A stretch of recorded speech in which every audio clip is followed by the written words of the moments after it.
BPJS, masih honorer ya.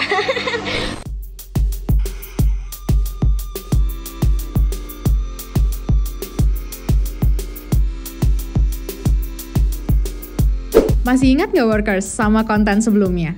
Yap, di konten sebelumnya kita sudah membahas tentang perilaku flexing dari video yang sempat viral. Dan ternyata ada salah satu jenis pekerjaan atau sistem kerja yang juga disebut new workers, yaitu tenaga honorer.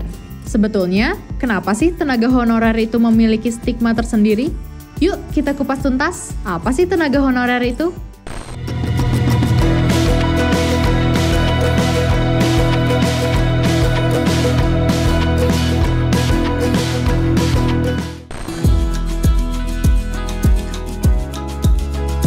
Tenaga honorer adalah individu yang bekerja untuk sebuah lembaga atau instansi, baik itu pemerintah maupun swasta, namun tidak memiliki status resmi sebagai pegawai tetap. Ada beberapa contoh umum pekerjaan yang tergolong sebagai tenaga honorer, seperti guru honorer yang biasanya mengajar di sekolah negeri, tetapi tidak termasuk sebagai PNS.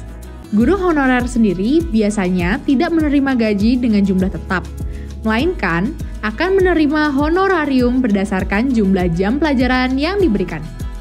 Selanjutnya ada tenaga kesehatan honorer, seperti perawat, bidan, atau tenaga medis lainnya di fasilitas kesehatan pemerintah. Ada juga tenaga administrasi honorer yang biasanya bekerja di kantor pemerintahan desa atau kecamatan. Dan ada petugas kebersihan serta keamanan di instansi pemerintah.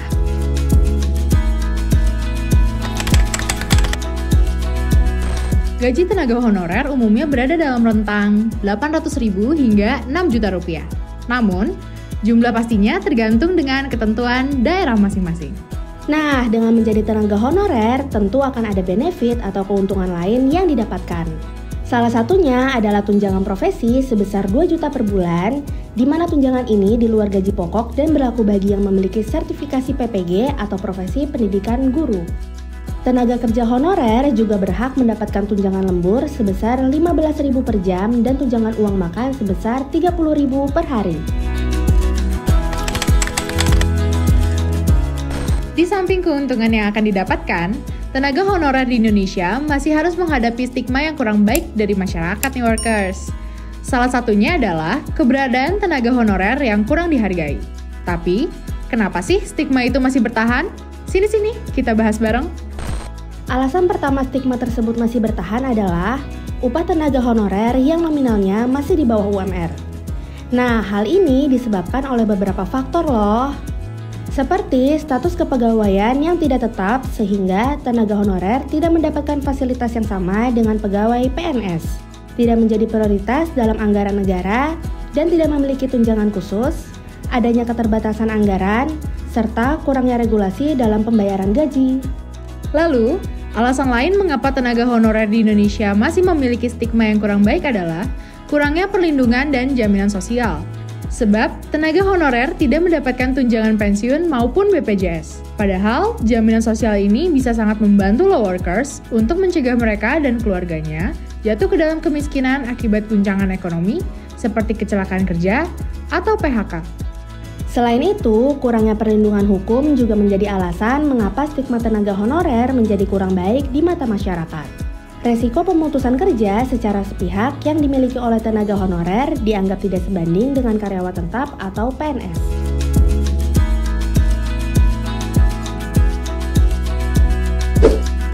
Eits, tapi nggak perlu khawatir workers. Mulai dari bulan November 2023 lalu, hanya ada 2 status kepegawaian yang diakui di lingkungan pemerintahan, yaitu pegawai negeri sipil dan pegawai pemerintah dengan perjanjian kerja atau P3K. Dengan ini, pegawai honorer bisa mendapatkan jenjang karir yang lebih baik dengan mengikuti seleksi CPNS atau P3K. Untuk menjadi CPNS atau P3K ada sejumlah syarat yang harus dipenuhi oleh seorang tenaga honorer.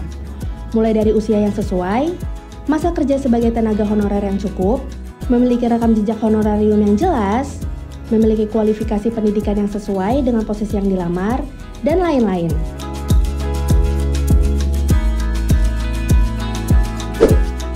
Nah, itu tadi serba-serbi penjelasan tentang tenaga honorer di Indonesia. Kalau kamu mau tahu hal lain seputar dunia kerja, ikutin terus konten kita di YouTube channel Workerspedia. Jangan lupa follow Instagram @Workerspedia dan cek juga artikel kita di workerspedia.id. Saset-saset, langsung dapat kerja di Workerspedia.